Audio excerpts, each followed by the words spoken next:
if you can replace your income and then you have reserves to like test this thing out for 6 months or a year, then you're good to go. You have nothing to lose at that point. Because after 6 months or a year of doing it, just go back and get a job. Jobs are always going to be there, but like your time isn't.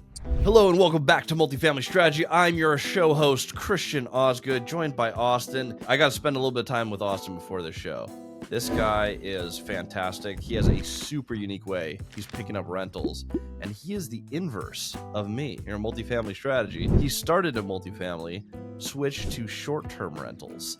So, as some of you know, the bane of my existence, we're going to talk about why that's worked for him, how that business works, and his strategies around both acquisition and running his business. Austin, welcome to the podcast, my friend. Christian, it's a pleasure. Thank you for having me. Looking forward to digging deep and dropping some gold nuggets on the pod today. There we go. Well, I've seen you here and there online, so you are a known figure in your space. For those who don't know who you are, tell us a little bit about your journey in real estate, where you started and where you're at today. Yeah, absolutely. Happy to dig into it. So I started my career in wealth management in Chicago. So I was going to school in Miami, going to college, and I was working as a valet at the time.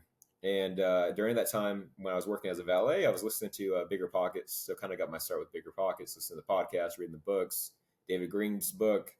And when I got into Chicago, I started working in wealth management, and it literally only took me like 2 to 3 months to realize, hey, look, I hate this corporate life. Like I hate the politics. I hate having to commute to work. I hate having to ask for time off.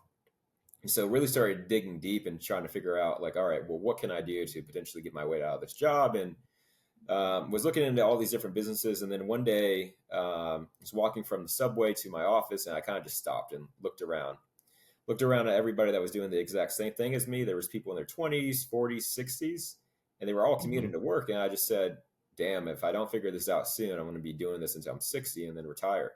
Right. So that night I went home, kind of just sat down, looking at all these different businesses I thought about starting. And then I realized, hey, look, real estate is always been there. There's this blueprint for real estate.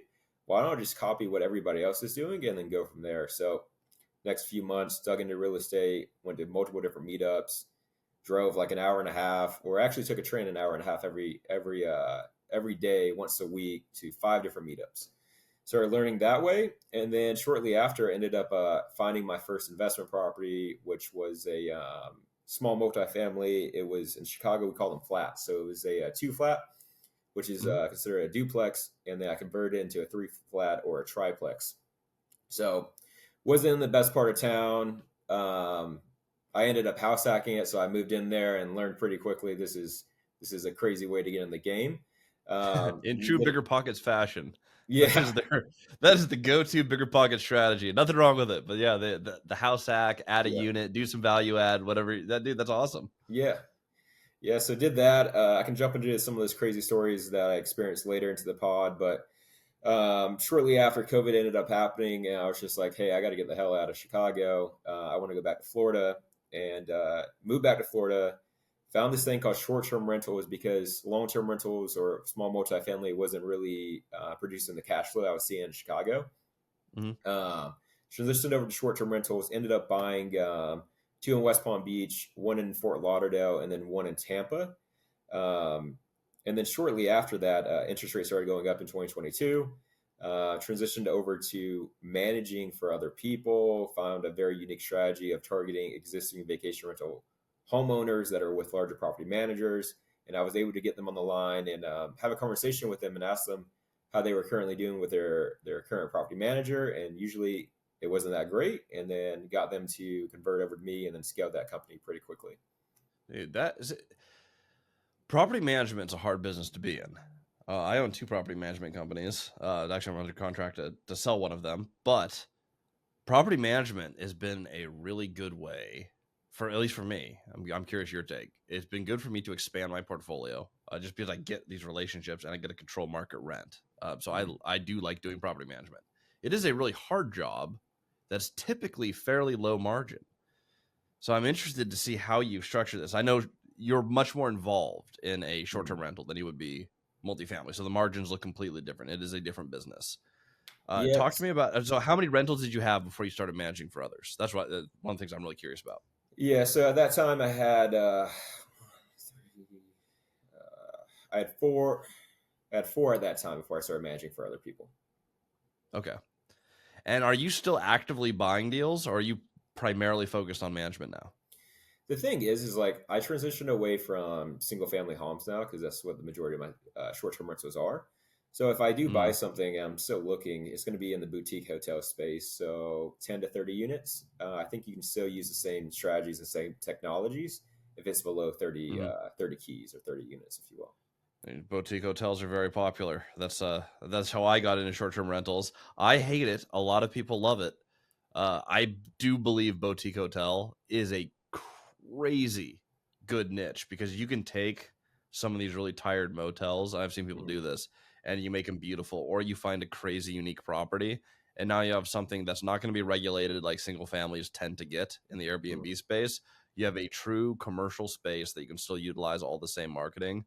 Yep. It is in my opinion, phenomenally better than the single family game because you are just not competing with mom and pop owner, and you're not fighting cities as Yeah. they change regulation. No one's trying to make. I've never seen a city try to make a small hotel not a hotel. Yeah. Like if it's It's, already you already got the zoning, you already got the use, mhm. you're set. Yeah, you're good to go. Fantastic. Yeah, Have and you that, have you closed on it yet, or is that what you're looking at now? so what I'm looking at, I was under contract in this city called Maggie Valley outside of Asheville, North Carolina. Mm. Ended up falling apart, but still looking. You said something that caught my attention. You're buying, or sorry, not buying. You're finding owners. You said you have a unique way where you've been tracking them down. You have a really efficient way you're doing that. Yeah. Almost all of my business has been direct to owner. I've built Mhm. an entire portfolio on no marketing whatsoever, other than a few cold calls and going to a heck of a lot of meetups. You've shared, hey, I was going to a bunch of meetups to get started, and you have a way that you're getting connected with these owners. I'm really curious how you're playing the game. Yeah, yeah. So I think just to give you a background. So my background was in wealth management, a little bit in sales.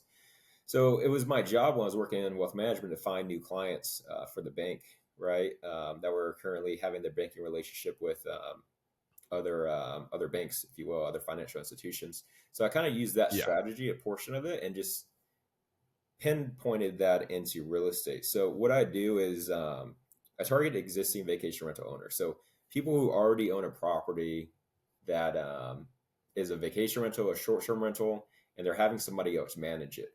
Usually a large corporation Hmm. such as like Picasso or Evolve. I'm sure you've heard of those.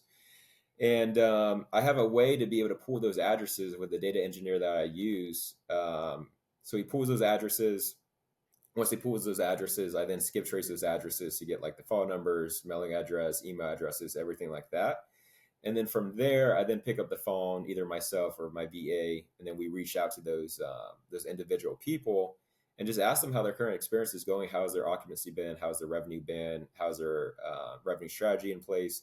These different questions that majority of people don't know how to answer and have no idea because the managers managing it for them and their revenue really isn't that great right now with the um, the massive supply of vacation rentals coming to the space back in 2022. How are you tracking all this? Are you a CRM guy where you have a whole infrastructure where you have VAs, a Mhm. CRM, you can track all the notes, or are you a Excel spreadsheet guy when you're trying to set up this business where you're Mhm. actually finding leads, skip tracing them? How does one build a business around that? Yeah, dude. So you definitely have to have a CRM. If you don't have a CRM, you're really not running a business. You're really just running a hobby.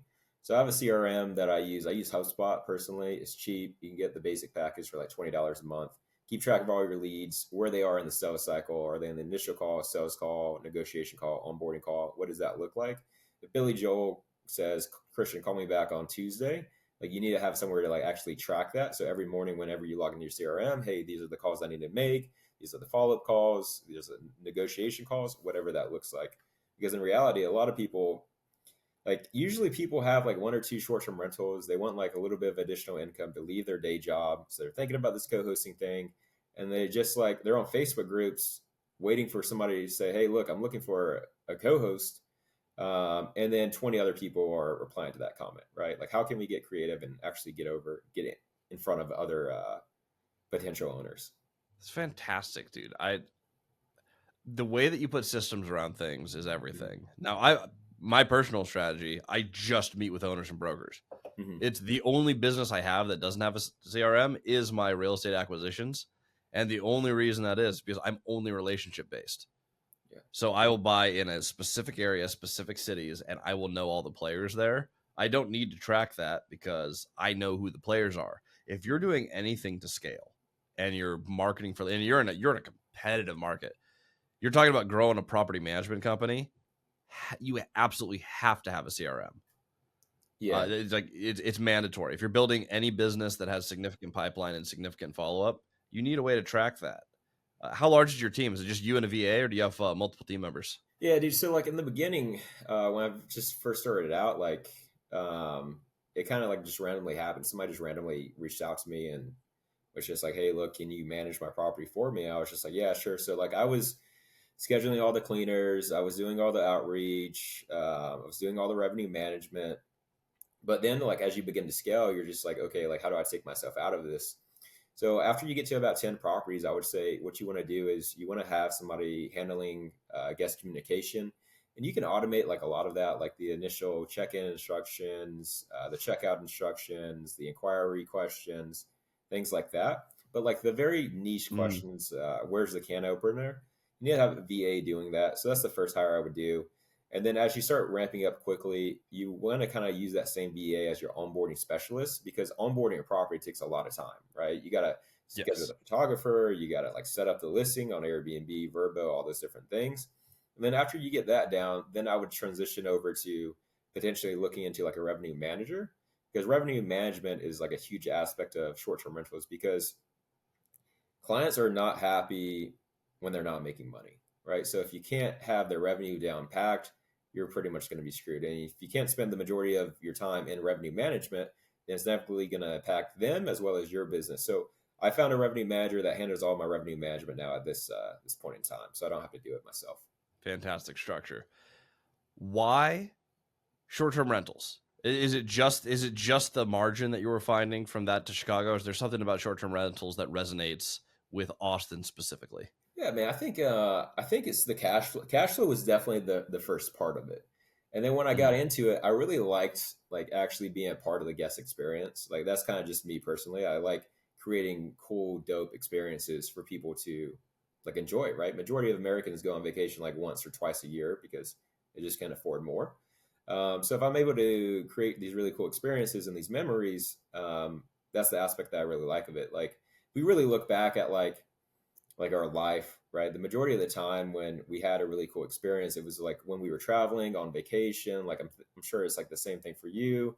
Like maybe you, your wife, your girlfriend, whatever it is, went to like Mexico, and then you guys look back on those experiences. It's not really like the day to day when like you're working. Like what really like stands out to yourself, and that's kind of something that like kind of fell in my lap that I figured out I enjoyed like after I started in short term rentals. Yeah, well, and that is the cool thing. That for me was what really attracted me to the boutique hotel space. I got this hotel on the water on the Hood Canal in Washington, which is this little saltwater fjord, actually the only fjord on the West Mm-hmm. Coast. Funny enough, for whatever that means. But it's this amazing thing on the foothills of the Olympic Mountains, 12-acre campus, 20 individual cabins. Every cabin has its own hot tub.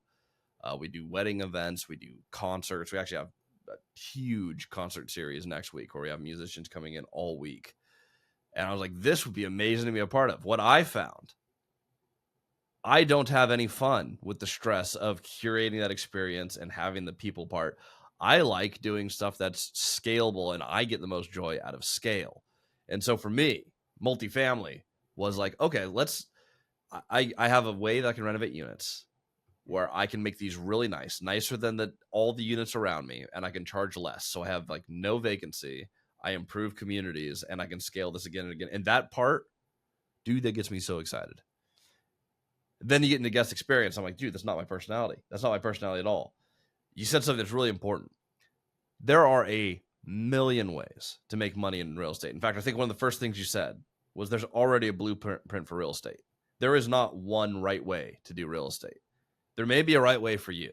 If you are a hospitality guy, you lean all the way into hospitality and you make your money in hospitality. what you've done is you set up systems in hospitality. You started buying hospitality. You're looking at buying more hospitality and scaling hospitality, Mhm. and you're acquiring clients in hospitality. Yeah, That is what I call a good business. It makes sense. You're not doing anything weird. You're not trying to jump all over the map. You found something that you are good at, that you're passionate about, and that you know how to make money at. exactly. In Exactly. business, Yeah, man. what is more important?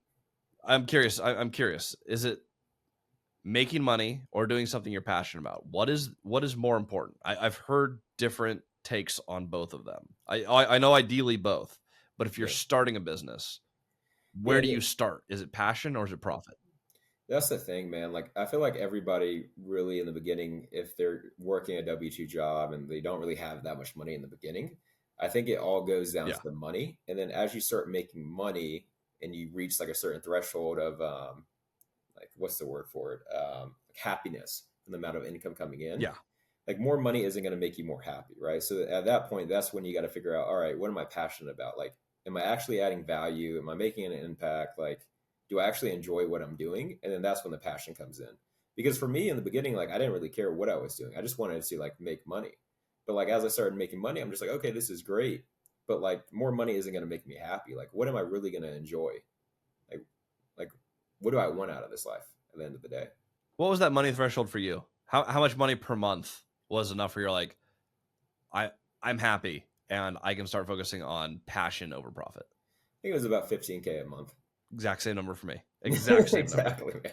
Exactly. Exactly when I hit 15, I'm like I live on under 10. I'm saving at 15. I was like I'm saving like more than 50% of what I bring in is just Right. going straight into savings. This is fantastic. Yeah. Uh, the fun thing is once you get systems, it's not that hard to scale beyond that 15, right? Like when you Mhm. have excess, you get to keep investing your excess. Plus, you already have the skills to build a business without Mhm. money. I find that if you start with no money and you know how to build 15K, 30 is a million times easier than 15. No, 100%. 100%. The hardest part is just starting and figuring out what works and like being focused enough to just choose one thing. Because there's so many different like avenues out there that are pulling so many different people in different directions, like Airbnb, e-commerce, drop shipping, like all those Mm-hmm. different things. And people are getting pulled in all these different directions. If you just picked one for 1 year to hit 15K, it could be shorter than that. It could be 6 months. But people aren't disciplined enough to do that. That's a horrible piece of advice that people tend to circulate too. It's like, oh, the millionaires have an average of, I forget what it is. It's like Yeah. 7 income streams. But there's this thing it's like, oh yeah, millionaire. I think it's from the book Millionaire Next Door. Actually, is where I think it really got popular. But it's like, oh yeah, millionaires all Mhm. have multiple streams of income. They don't start with multiple streams of income. You start by being really good at one thing, and as you scale, you tend to get more Mhm. pieces. Like for you, you started with multifamily, and then you got Mhm. into hospitality, you got into Airbnb, and then naturally you branch into, okay, I'm buying short-term rentals and I'm managing them. So now you have two companies, you have Mhm. two revenue streams, but they're married to each other. I'm imagining you didn't go out and say, I just want additional income streams. It was probably Yeah. this is a necessary piece to run my business better, and I can also make money at doing it, right? Yeah, man, everything's interlinked, right? So I started it off with multifamily and real estate, Yep. transitioned over to short-term rentals, which was still real estate. Started the Mhm. management company, which is in real estate, and then I started the coaching program, which is like still tied to real estate. Everything's tied to real estate. It's just like it's just pivoting a small amount every time to bring in additional income. Tell me a little bit about your coaching program. How long have you been running that? Yeah, man. So I just honestly started it in the December last year. And I think the biggest thing is just like if you have like an investment property or you have a way to like or you're trying to find a way to make additional income, I think co-hosting is like the best way to do it because I'll give you an example. Like when I first started off investing in real estate, I didn't really have that much money. Like I was making Mhm. $70,000 a year, and I was pretty much just saving everything. I was being like super frugal, not going out, not doing anything. Saved all this money, bought my first property, and then like I was like, all right, great, I got this cash flow coming in, but like, what's that cash flow really going to do for me? At the Mhm. end of the day, it's not going to let me leave my job right away. If I was to do it again, I would have started my own business first, and then as I had cash flow coming in from that business, then bought real estate because it would have allowed me to leave my job sooner. And then in that aspect, I could have focused on real estate full time and had more time to do it. So with the coaching program, it's pretty much just around helping people start and scale a management company around short term rentals. Okay. I'm gonna touch back to that. One more question on the mentorship group. What makes you unique? There are a ton of short-term rental coaches. Yeah. There was a time a few years ago where that was like the business to start. You did Yeah. Airbnb, you got good at it, you told Hmm. everyone else how to do Airbnb. There's a lot of them out there. Hmm. There are a few that are spectacular, and there's a lot that are garbage. Yeah. When you're putting together this course, what is unique about you and what value do you offer where someone's like, Hmm. hey, Austin is the guy that I need to learn from? Yeah. I think it goes back. So, like, I probably spent over 50 grand in mentorship myself. And there Mm-hmm. was one that I paid like 12.5K for. And they were just like, all right, you're going to get all these results, blah, blah, so on and so forth. This is great. And then when I got in there, I didn't get the results that they were promising. And like, it was literally impossible to get a hold of them. Like, they had like one weekly call, whatever, like a week. And then that was pretty much it.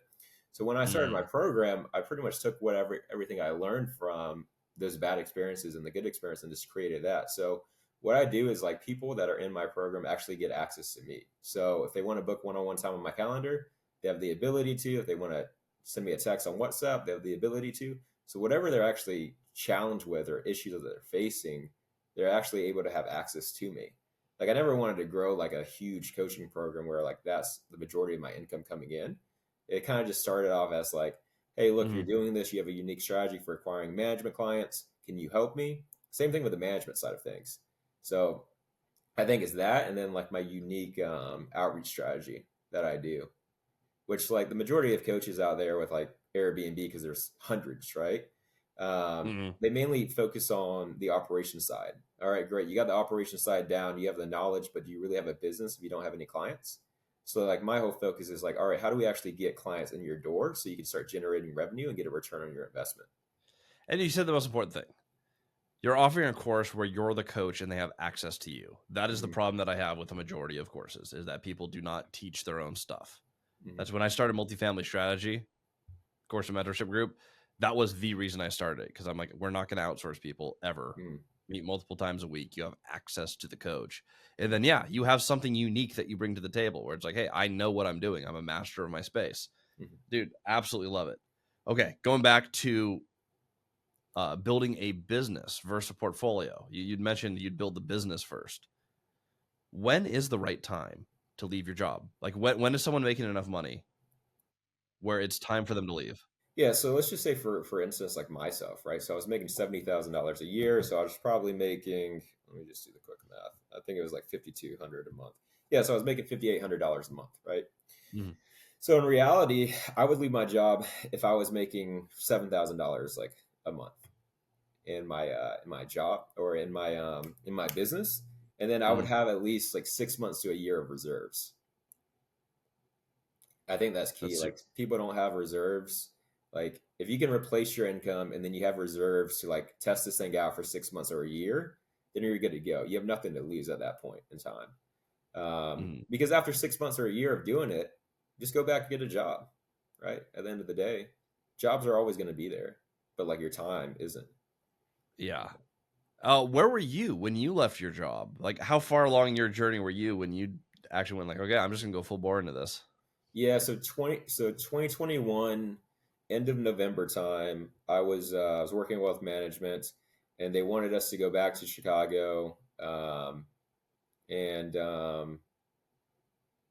No, sorry. So they wanted us to go back to Chicago in June time. I said no. They were just like, all right, well, you can go to Naples, work in Naples, and be in the office over there. So I'm just like, all right, that's not that bad. I'm still in Florida. So I go to Naples, move over there. I'm there for like 4 months. Absolutely hate what I'm doing. And then it was like November time, end of November time, and I like asked my boss for time off for like the holidays to like have family in Detroit. So I was going to go back up there and spend time. And we didn't have like enough. Enough like employees in the office. So she pretty much just told me no. And I kind of went home like that night and I just kind of just sat down and like looked at like how much income was coming in for my short-term rentals because it was only the properties that I own, like the ones in like South Florida, Tampa, and Chicago. And I was making somewhere around like the amount that I was making um, per my job, and I was about to have one go live. So I was like, oh, like I'm good. Like I'm just gonna go in, put in my 2 weeks or whatever. So I put in my 2 weeks, and I just left at that point. Um, and I just never looked back. And that was a unique time in history where a lot of people did leave and a lot of entrepreneurs did start their business. That is when I started around 2020. Mhm. For me, it was when they shut down. I'm an outside sales rep working for CoStar. They shut down my job and they're like, hey, you're probably not coming back for a year. And also, anyone who cancels, and I had a bunch of like gym clients too, a lot of retail clients.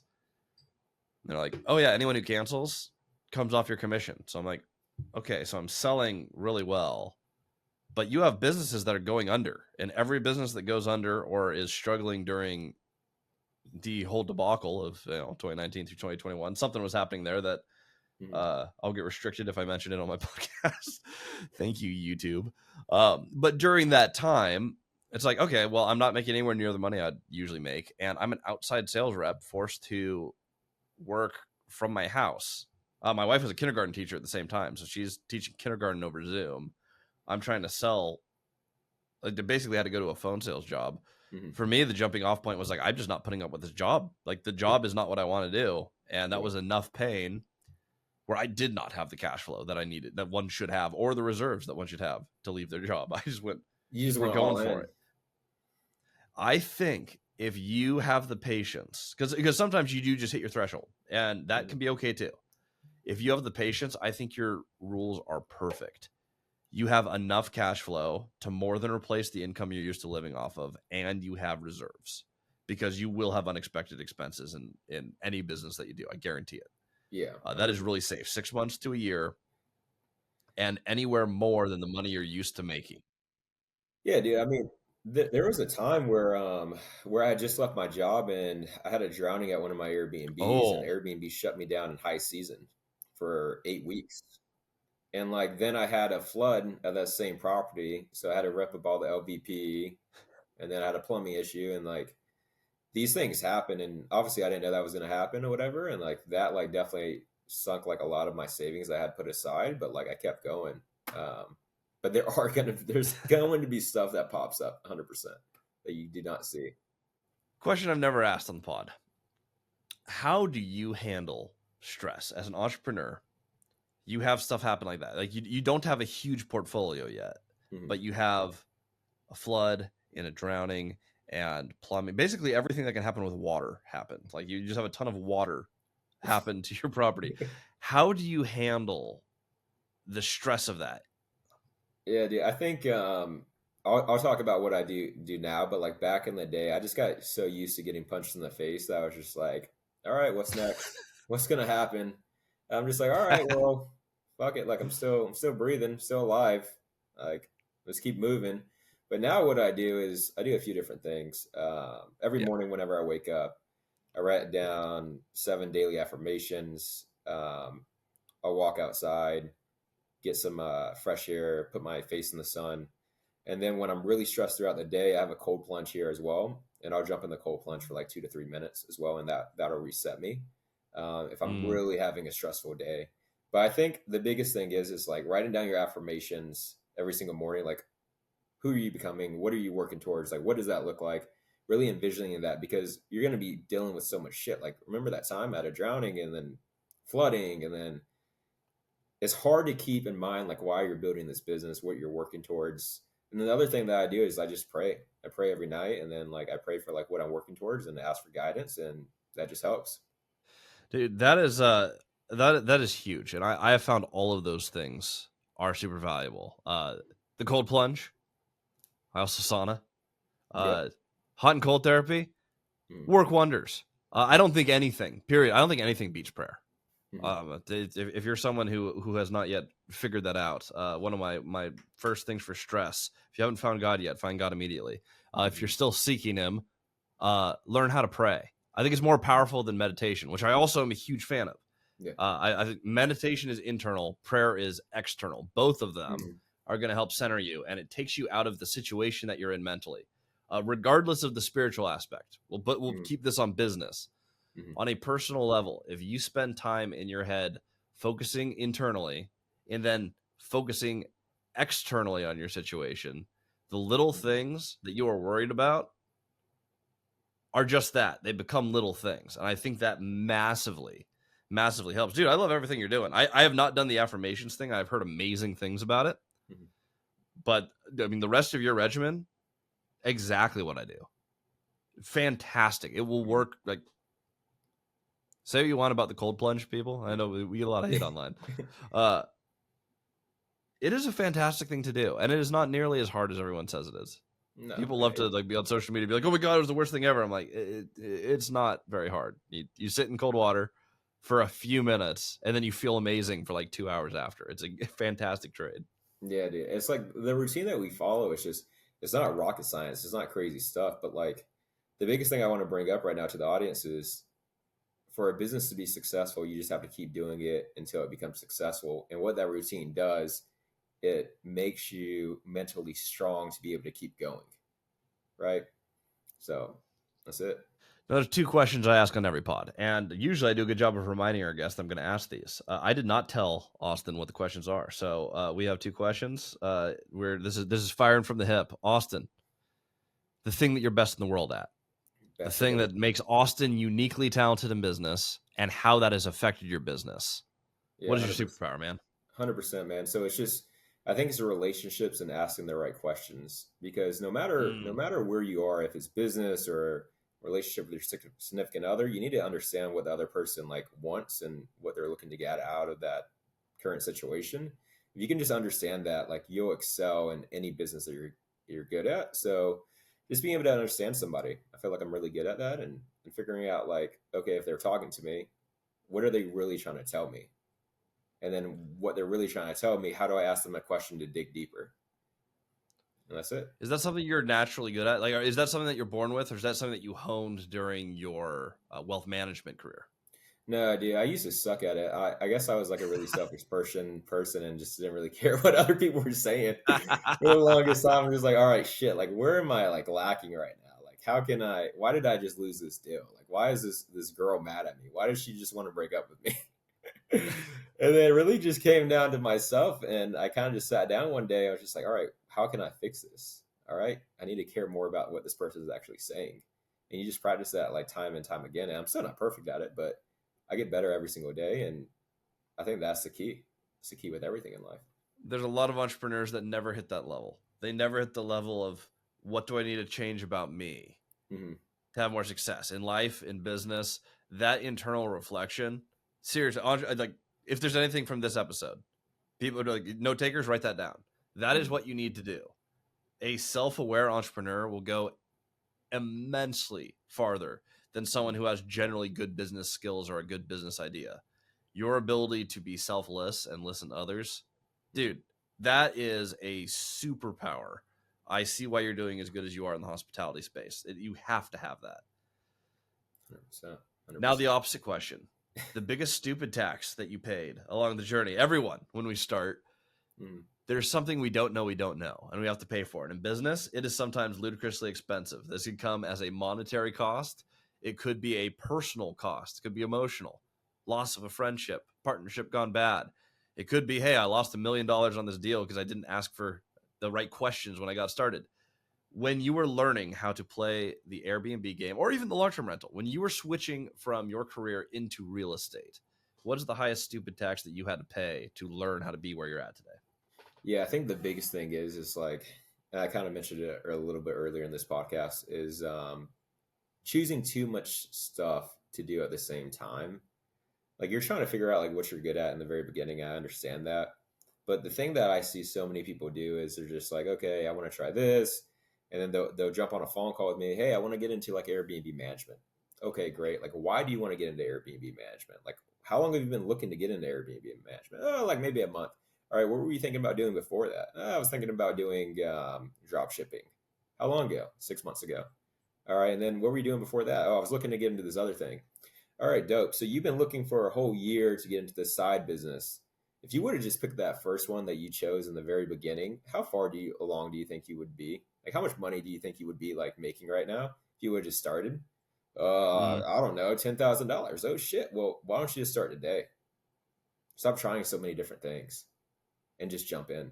That's it. Like, every time I get on a conversation with somebody, hey, you want to do this? Okay, great. Like, you don't have to sign up with me. I don't really care, but like you just need to start. Just need to start right now and just start that thing for at least 6 months. Go 6 months, just try this one thing, do as much research as you possibly can on YouTube, podcasts, books, whatever that is, but just Mm-hmm. hang up this phone and just start right now. Because if not, you're going to be calling me 6 months from now and you're going to be in the same exact situation. So, same thing for me. In the beginning, the first 3 months of my business, when I first got into real estate, I was looking at multiple different businesses. I should have just started. I should have just picked one thing instead of waiting that those 3 months, 6 months, whatever that time frame was before I jumped in. Like imagine where you're going to be in 6 months from now. And so many people get hung up on like, I want to just be successful immediately. You're not going to be successful unless you find the thing and you stick with it for a little while. Like pick something that you know works. That's why I'm a fan of real estate. Mm-hmm. Turns out it's been around for a while and a lot of people have made money at it. It's like, okay, we know this works. Is there anything that people are doing in real estate that I'm incapable of doing? No. So if people could be successful in this, and I know that I can be successful, pick a lane and stick with it and get better and better and better at it. I mean, it's fantastic advice. Worst mistake I made was venturing into hospitality when I'm excellent at entry-level value-add multifamily. Mm-hmm. Getting out of your lane or diversifying early is not the play. And you were lucky enough to learn that super early. And I'm assuming you spent less than $4.5 million, which is what I spent to get into hospitality before I learned that I hate it. So congratulations on keeping your stupid tax sub $4.5 million. But learn from guys like us who like, you make these little mistakes and you're like, oh, I could have been way farther in business. It is a common theme. Do not diversify early. We hear that all the time on the pod. You've learned it. I've learned it. Millions have learned it before us. Mm-hmm. If you are the person trying to figure out, do I want to do hospitality, multifamily? Do I want to do drop shipping? Am I going to be a crypto trader? Which, by the way, don't do that.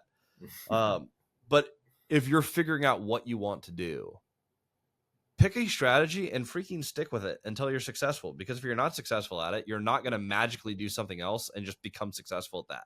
Yeah, it's usually not the business. If you have a proven business, the business is usually not the problem with why you're not successful. There's something you haven't learned or a skill that you don't have. 100%. Stick with the thing. Yeah, Austin, if someone wanted to learn from you, you have your course, you have your mentorship, or a mentorship program. I don't necessarily know if it's a course, but you have your program.